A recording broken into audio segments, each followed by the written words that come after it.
దశాబ్దాల క్రితం నిర్మించిన పారాది వంతెన శిథిలావస్థకు చేరుకోవడంతో నిత్యం మరమ్మతులకు గురవుతూనే ఉంది. గత కొంతకాలంగా ఈ బ్రిడ్జిపై నుండి భారీ వాహనాల రాకపోకలు నిలిచిపోయాయి. శుక్రవారం బొబ్బిలి ఎమ్మెల్యే బేబీ నాయన వంతెన మరమ్మతు పనులకు శంకుస్థాపన చేశారు. దీంతో త్వరలో ఈ వంతెనపై భారీ వాహనాలు పయనించేందుకు అవకాశం కలగనుంది. ఒడిశా, ఆంధ్రాల మధ్య రవాణా సౌకర్యం వేగవంతమవుతుందని భారీ వాహన చోదకులు ఆనందం వ్యక్తం చేస్తున్నారు.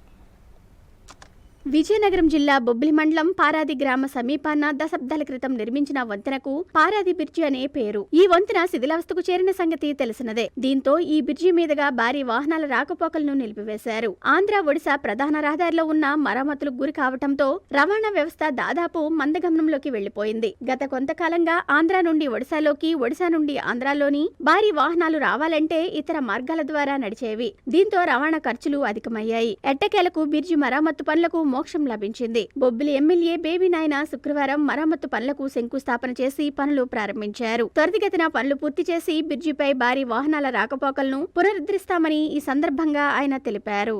పారాది బ్రిడ్జ్ కి, సీతారాం బ్రిడ్జ్ కి, బొబ్బిలి రాజు కుటుంబానికి ఒక అవినాభావ సంబంధం ఉంది. మా తాతగారు ఉమ్మడి రాష్ట్రాల ముఖ్యమంత్రిగా ఉన్నప్పుడు, composite state of Madras chief minister గా ఉన్నప్పుడు, అప్పుడు మేటుపాలెం దగ్గర ఫస్ట్ టైం ఈ డిజైన్ తో ఒక బ్రిడ్జ్ కన్స్ట్రక్షన్ చూసి నా ఏరియాలో, నా ప్రాంతంలో ఇటువంటి ఉండాలని తాతగారు అవ్వాల పారాది దగ్గర వేగావతి నది మీద, సువర్ణముఖి నది మీద, అదే విధంగా మన సాలూరులో కూడా, సాలూరు ఊరు ముందు కూడా అది దురదృష్టవశాత్తు కొట్టుకెళ్లిపోయింది. ఈ 3 బ్రిడ్జిలు కూడా కొట్టించడం జరిగింది. నా సోదరుడు మంత్రిగా ఉన్నప్పుడు దీన్ని మంజూరు చేయడం జరిగింది. ఏదేమైనా కొన్ని అనివార్య కారణాల వల్ల ఆలస్యమైనప్పటికీ అది ఒక పీడకలు అనుకోని ఇవాళ, ఎందుకంటే చాలా ఇంపార్టెంట్ బ్రిడ్జ్ ఇది. 2 జిల్లాలని, పురం మన్యం జిల్లాని, విజయనగరం జిల్లాని అనుసంధానం చేసే బ్రిడ్జ్ ఇది. అదే విధంగా 2 రాష్ట్రాలని, ఒరిస్సాకి కూడా ఇదే బాటిల్ ని, ఇంత ఇంపార్టెంట్ బ్రిడ్జ్ ని కంప్లీట్ చేయడం ఈ ప్రభుత్వం ఒక ముఖ్యమైనటువంటి బాధ్యతగా తీసుకుందని మీకు అందరికీ కూడా తెలియజేసుకుంటున్నాను. ఇవాళ త్వరితగతిన పనులు పూర్తి చేసి తప్పకుండా ఫండ్స్ కొరత లేకుండా ప్రభుత్వం వైపు నుంచి చూసే బాధ్యత నాదని అధికారులు కావనివ్వండి, కాంట్రాక్టులు కావనివ్వండి నేను చెప్పడం జరిగింది.